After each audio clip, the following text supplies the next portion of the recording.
काही लोक म्हणतात दुसरे आंदोलन होऊ नये म्हणून बच्चू कडूंना आंदोलन वेळेवर केलं। एक पत्रकार आहे मुंबईचा, त्याला भेटणार आम्ही, 2 दिवसात आंदोलन केलं आणि 3ऱ्या दिवसात बैठक लावली। अरे हरामखोरा, वास थोडं, पाय थोडं।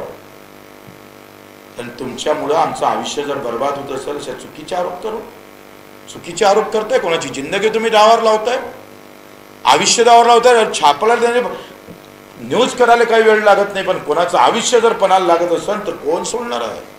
कोण सोडणार आहे कोणाला?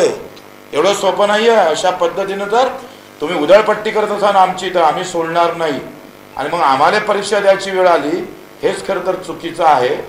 आम्ही पाहतो आहे का या सगळ्या याच्यामध्ये कोणाला वाटतं ना आता आम्ही फसलो, तर आंदोलनासाठी अधिक मुद्दे देतो त्यांना।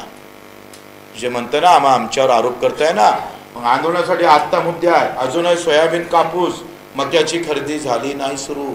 मुख्यमंत्र्यांना आमच्या बैठकीत आश्वासन दिलं, काय सुरू झाली नाही? आणि ज्यांना विकली त्याला हमी भाव भेटत नाही, त्याच्यासाठी आंदोलन करा ना बाबा तुम्ही। कॉमेंट्स करणाऱ्यांनी गावागावात उपोषणाला बसा, उद्या एकदा जग आम्ही होतो तुमच्यात सहभागी, काय हरकत आहे? तुम्हाला मुद्दे देतो अधिक।